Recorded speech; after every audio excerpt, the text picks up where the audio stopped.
Yes, it's John G. Sutton. Tales from the Jails. People are making requests for me to talk about certain subjects, and one of them they keep asking for, well, people guys, what you keep asking for, is ghosts and the spooky stories from the prisons. So I'm going to talk today, first of all, about the haunted prison, which was D Wing at Wormwood Scrubs. Now, I've previously spoken about the prisoner who was banging on his cell and said there was a woman in his cell and she'd thrown herself off, and it was a woman's prison there in the 1900s, Wormwood Scrubs. It was a female prison. And the Scrubs itself is a very haunted area. A lot of the work was done by the Napoleonic prisoners from the wars of Napoleon, where they were used. The prisoners of war were used to build prisons. Dartmoor was one. Wormwood Scrubs was another. Yeah.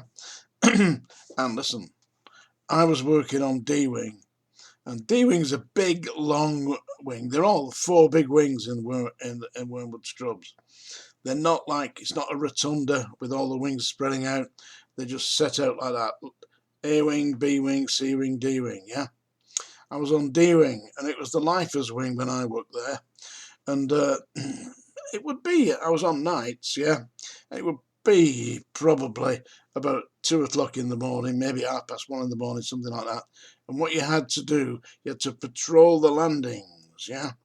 And you had a little key that you turned in the lock that registered that you'd actually completed your inspection tour.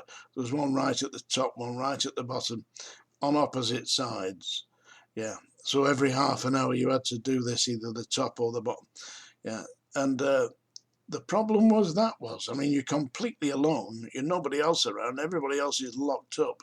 All the prisoners are in their cells, and it is relatively silent, apart from the occasional clattering and banging inside a cell if an inmate needs attention or if there's some noise that they make.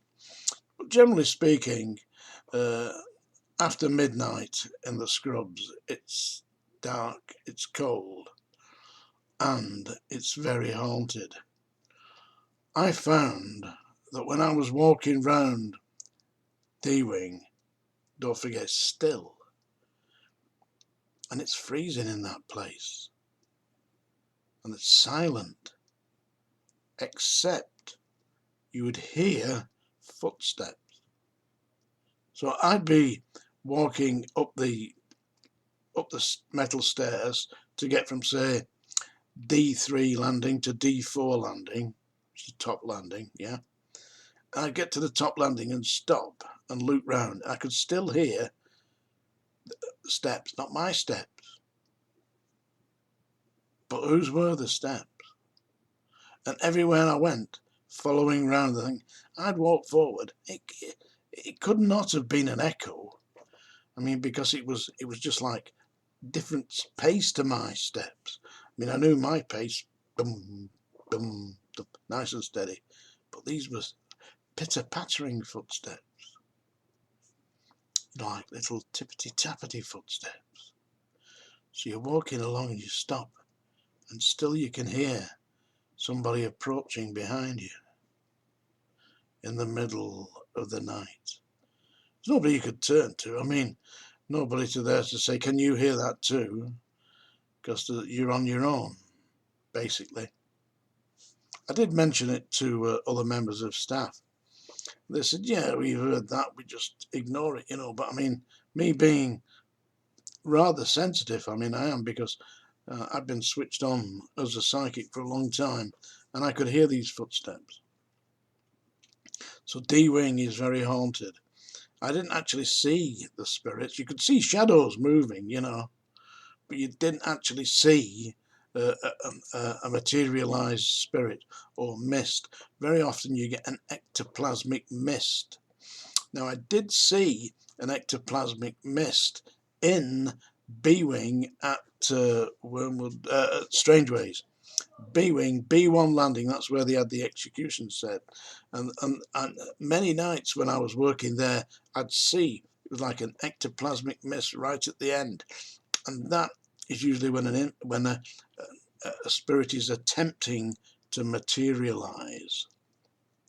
A very strange incident happened when I was at Strangeways, and the year would be 1977. And I lived in quarters. That's a house provided by the government, the Home Office, and I lived on this street. It was like terraced housing, but it was all right. It was nice enough, very posh, but it was all right.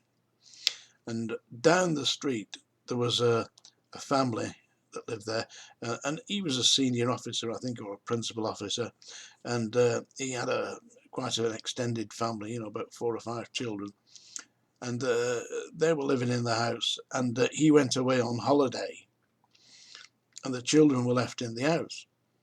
This particular morning I came up to go to work, and I could hear the shouting and screaming at the bottom of the street, and there were people there, and the police had attended, and what had happened was the children that he'd left behind had been playing with a Ouija board. A very dangerous thing to mess with. Don't ever mess with a Ouija board. And what they'd done is they'd conjured up some demonic spirit, and all the doors in the house had started opening and closing and banging and clattering, yeah?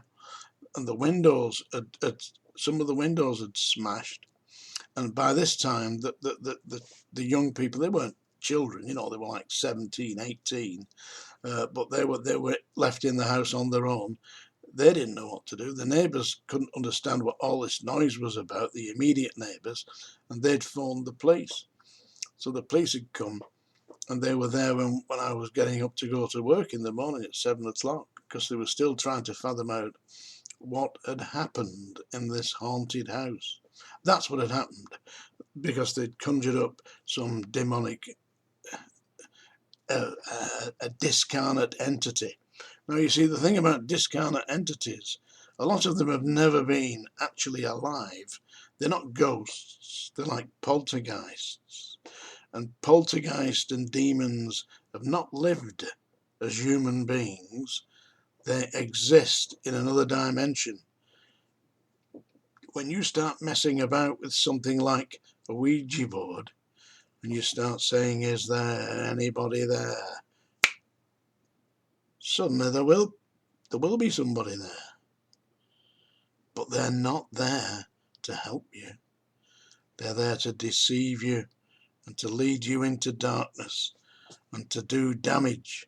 And that's exactly what happened to these children. So anyway, the police boarded the house up. So when this guy, principal officer, came back from his holiday, he no longer lived at the bottom house from us, on the bottom end of the terraced housing. He lived somewhere else, because his house had been smashed to bits by some discarnate entity. That's the truth, yeah, absolute truth. Anyway, I get requests, kind requests. Some people request that I don't sing. Somebody asked for a song, what was it? Do I know the song Over the Hill and Far Away?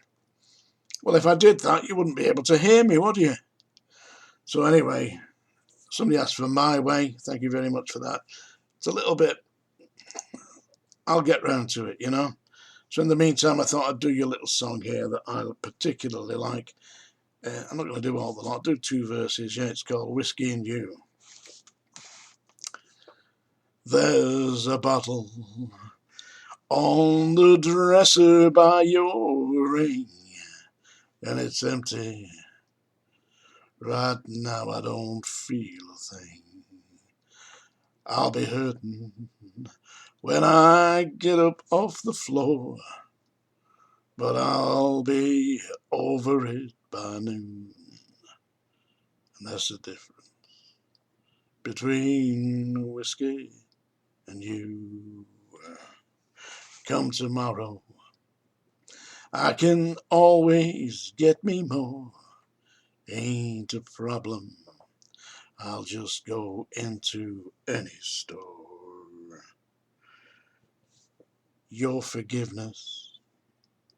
Well, that's something I can't buy, and ain't a thing that I can do. And that's the difference between whiskey and you. Tales from the Jails with John G. Sutton. Hope you've subscribed, and I'll see you soon. Thank you very much.